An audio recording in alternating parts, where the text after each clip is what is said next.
Absolutely tragic news coming out of the Michigan State University mass shooting, where you've got people saying that something has to be done. But I want to ask you what you think should be done.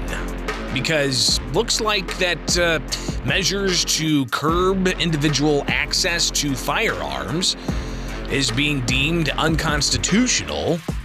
Of course, we have the saga playing out here in Illinois, with Illinois' gun and magazine ban being challenged in state and federal courts. And you've got federal courts across the country saying the Second Amendment is a civil liberty and the right to keep and bear arms shall not be infringed. But you see often these incidents that happen, and it's tragic. It's heartbreaking. And the latest being reported out of Michigan State University, coming from ABC News, is that 3 killed, 5 injured in a, quote, horrific act of violence. And hearing from ABC this morning, here's a status update of the story.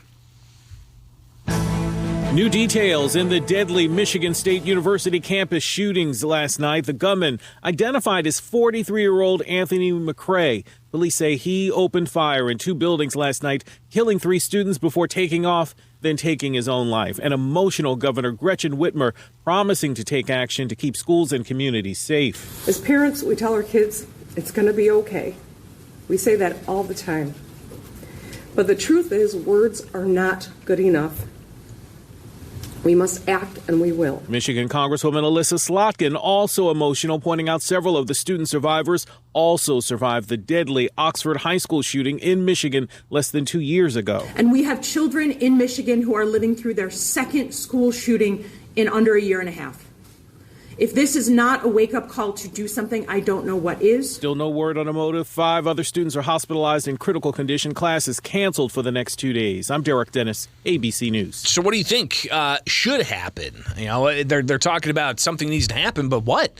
The right to keep and bear arms shall not be infringed, according to the Second Amendment. And we're seeing this play out here in Illinois, where you have the state taking action, and that action being challenged in the courts, both federal and state court. Now, in the state level cases in Illinois challenging the gun and magazine ban, you have the courts saying that you can't carve out civil rights for some while giving them to others, saying that the equal protections aspect of this is important, and those challenges are advancing. So we'll be watching that closely. But in federal courts, you have a federal judge, yesterday telling the state of Illinois that they must produce a list of all items banned by the state law. Not all guns banned by the state law, all items banned by the state law. So that includes, parts and magazines. And I talked with the attorney from the Crawford County case, and it's one of 3 cases where there were the orders from this judge essentially saying that, you have to produce this list, state of Illinois, to respond to these plaintiffs who were saying their rights are being infringed.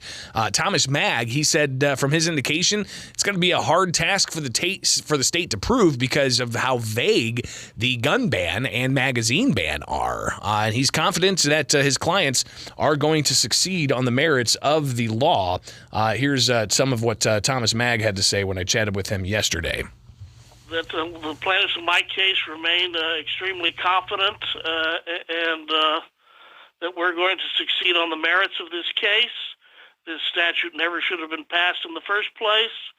And applying the Bruin analysis, we believe that the days of Illinois' magazine and firearms ban are numbered, and the number is not very large. So what should happen to curb violent acts?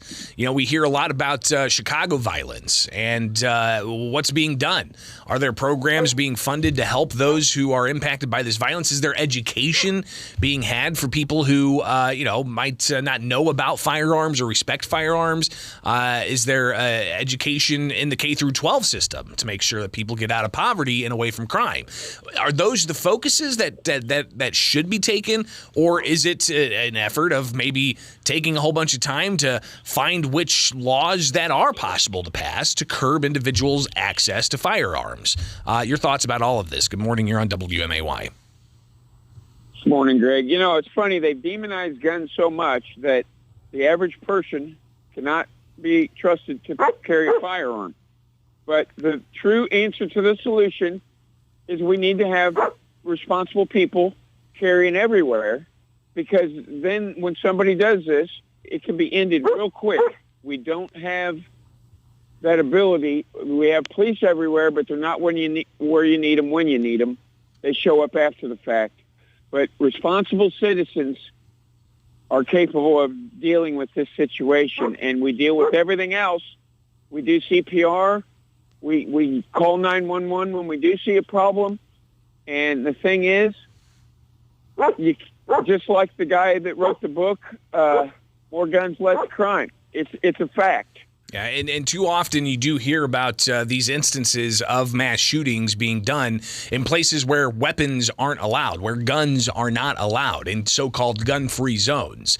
I don't know the particulars about this campus, but I'm only assuming that this campus was indeed a gun-free zone. I'm assuming that. But that obviously is going to come out as we get more details of what happened at Michigan State. I'll take another call. Good morning. You're on WMAY. Hey, good morning, Greg. Hey, outside of Highland Park, you'd be hard-pressed to find an incident involving a quote-unquote AR-type rifle in Illinois. The vast majority are handguns. Yeah. So I don't know why they picked this battle, or this hill, to have this battle on, but I'm not sure what they were thinking when they did it. So, yeah. Well, I appreciate the call. Obviously it's tied up in the courts right now, and taxpayer resources are being used to debate this in the courts as you have challenges across the country that are looking at different gun laws and challenging those. With courts have the new precedent from the Supreme Court that you can't balance civil liberties against fundamental rights against the public interest because they don't do that for the First Amendment. You don't do that for the Fourth Amendment. You don't do that for the Fifth Amendment. There's a whole host of challenges across the country dealing with this.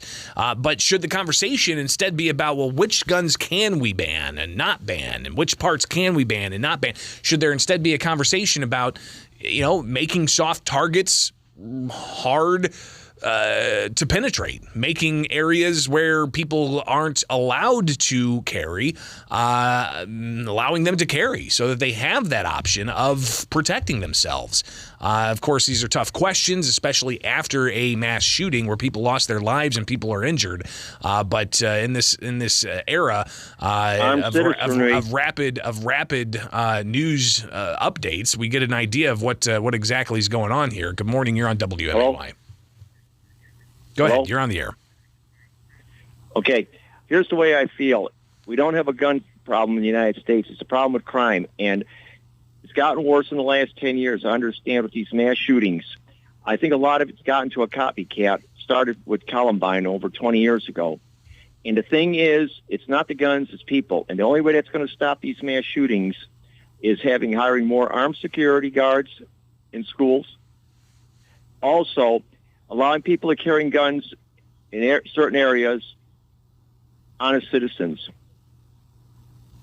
Yeah, so I don't know if that's going to be, is that what Gretchen Whitmer's talking about, saying that we need to do something? I think she's more thinking about banning certain types of guns, but I don't know if that's necessarily something that's going to lead to, a panacea of sorts. Somebody commenting on YouTube, essentially saying that an armed society is a polite society. We'll take one last call here. Good morning. You're on WMAY. You would have been. All right, so that's all the time we've got for this segment, but obviously we'll be talking about this a lot more in the future, no question. It is Springfield's Morning News on 92.7 WMAY, Springfield's News and Talk.